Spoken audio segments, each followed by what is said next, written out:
యోహాను వ్రాసిన ప్రకటన గ్రంథము 21వ అధ్యాయము 9వ వచనము నుండి 21వ అధ్యాయము 17వ వచనం వరకు. అంతటా ఆ కడపటి 7 తెగుళ్లతో నిండిన 7 పాత్రలను పట్టుకుని ఉన్న 7 దేవదూతలలో ఒకడు వచ్చి, ఇటు రమ్ము, పెండ్లి కుమార్తెను అనగా గొర్రెపిల్ల యొక్క భార్యను నీకు చూపెదనని నాతో చెప్పి, ఆత్మవశుడనయున్న నన్ను ఎత్తైన గొప్ప పర్వతము మీదకి కొనిపోయి యెరూషలేము అను పరిశుద్ధ పట్టణము, దేవుని మహిమ గలదై పరలోకమందున్న దేవుని యొద్ద నుండి దిగివచ్చుట నాకు చూపెను. దాని యందలి వెలుగు ధగధగ మరియు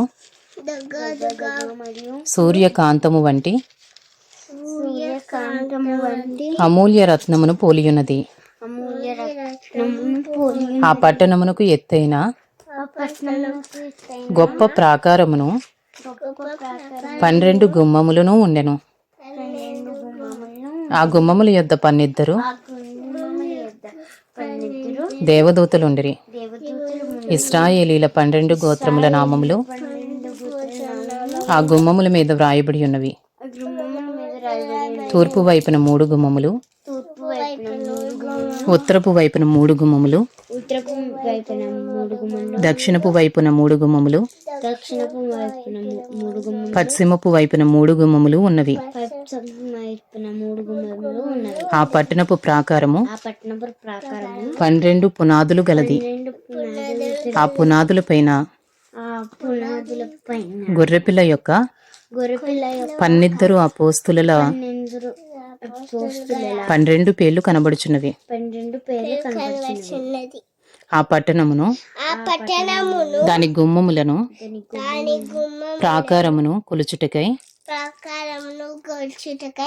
నాతో మాట్లాడు వాని యొద్ద బంగారు కొలకర్రయుండెను. ఆ పట్టణము చచ్చౌకమైనది. దాని పొడుగు దాని వెడల్పుతో సమానము. అతడు ఆ కొలకర్రతో పట్టణమును కొలువగా దాని కొలత 750 కోసులైనది.